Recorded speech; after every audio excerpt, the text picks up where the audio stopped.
Hi, my name is Mark Thompson and I'm the Director of the Quantum Technology Enterprise Centre. Now the vision and aims of QTEC for us are really about delivering the future leaders of tomorrow's quantum technology industry and taking technically minded individuals in the areas of quantum technologies and quantum inspired technologies and giving those individuals the skills, the techniques, the mentoring, the environment and the training in which they can take quantum technology based ideas and then deliver real commercial products and services and create business propositions that will be invested by investors that may be from Silicon Valley, maybe from the UK, maybe funded themselves or bootstrapped. So how about QTEC's vision and its goals? We want to facilitate the development of quantum and quantum-inspired technologies, businesses, and entrepreneurs of the future. Our aim is to help all of you come in as fellows and get these technologies out of the laboratory into the real world, providing real services and devices that everyday people can use.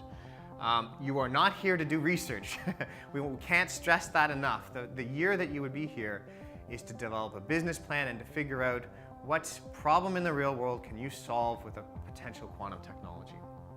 As Mark said, it's a partnership between the University of Bristol and Cranfield. And the other big thing that lots of people might ask is it is all equity free. We just want to give you the skills to go and be a success. About a year and a bit ago, I set up an advisory firm for startups called Nabla Ventures. And so I've been working with a couple of different startups. I did one in virtual reality, artificial intelligence, been involved in a photonics one, and a quantum technology one, which is what brought me here to Bristol a few months ago. And when I found out about QTEC that they were setting up, I got really excited and wanted to be involved. And yeah, I think it's a really, really interesting program. And perhaps I'm seeing this, we call them fellows, which sounds a bit academic, but I really see this more of as an accelerator program, and I think it's a phenomenal investment in the fellows that will come on board, because if you compare with accelerator programs that are out there, commercially driven, you get a 3 to 4 month runway. They pay you less money than you would be getting here. And plus, they would charge you maybe 6 to 10% equity, depending on who you talk to.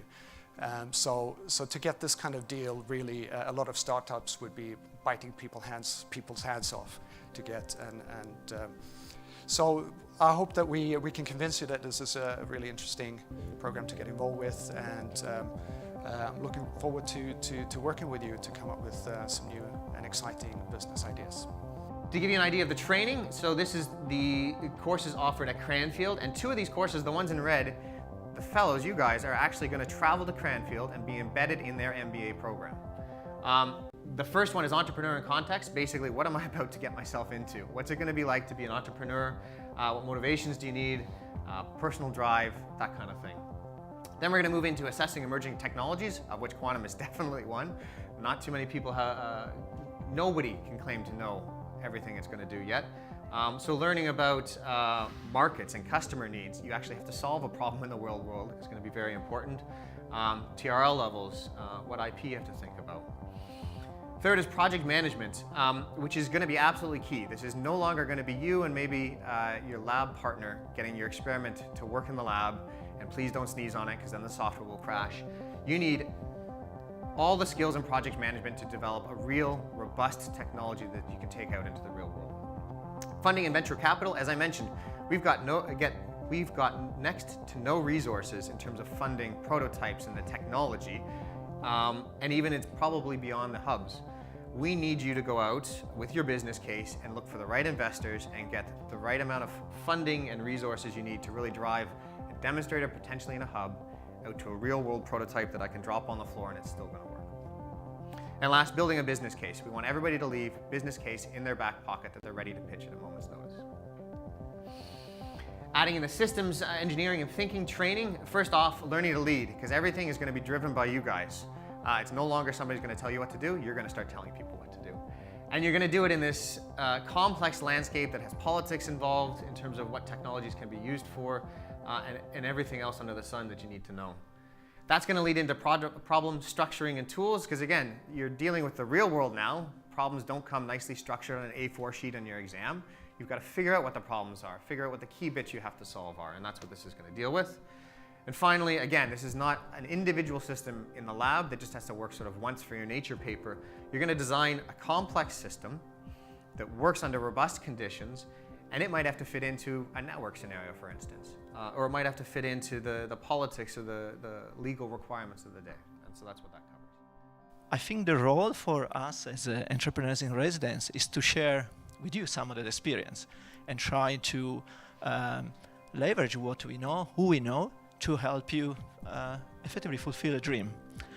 So what I do today, well, in the last year or so, I've been helping some of the guys here create their own startup in the field of quantum technologies. As a quasi full-time job, I actually am the general manager for a company in Cambridge that produces plastic solar cells. And that has been a very interesting ride. These days, creating a hardware-centric technology company is not easy. Fundraising is always a challenge, and that's a challenge you will face. And hopefully, with our help, we'll be able to pitch whatever is your idea in a way that still attracts funds, despite a very interesting and unusual climate for funding of hardware technologies. And then finally, we can dip in and out of our quantum engineering CDT. These are some examples of courses if you feel like you need to get upskilled. We've got the theory of quantum information, an advanced course there. We have a seminar series where we invite world experts in to talk about the different platforms. We're very good at integrated optics, but we don't have so much experience, for instance, in superconducting circuits or ion traps. And so we invite these experts in, and as fellows, you guys will be able to go and see these talks and sort of figure out exactly what's going on in the landscape. And then we also have a course in device engineering that talks about all those key experiments, those key devices that have been demonstrated so far. And we're really moving towards this year a focus on design and fabrication and really sort of engineering for the real world and those techniques. So I think this is a great opportunity. As you probably realise from what I've said about students, I think it's important to engage with this kind of work when you're young. A lot of that stuff, Silicon Valley was created by 27-year-olds, 28-year-olds. If you look at the history of the people who created the original microelectronics companies, they were Stanford and University of California graduates who just slightly postdoctoral, and they created the original companies that became the big names. And they had no idea what they were doing in many cases. You should look at some of the videos that show Intel stumbling into building microprocessors, having never built a piece of digital logic before. It was a memory company, and they suddenly found themselves with a contract to build a microprocessor, but they did it. I mean, young people do mad things, and often they succeed in doing things that older people would think were impossible. I hope that you are able to understand what QTEC is about and what QTEC can bring for you. I hope to meet you when you start in October 2016.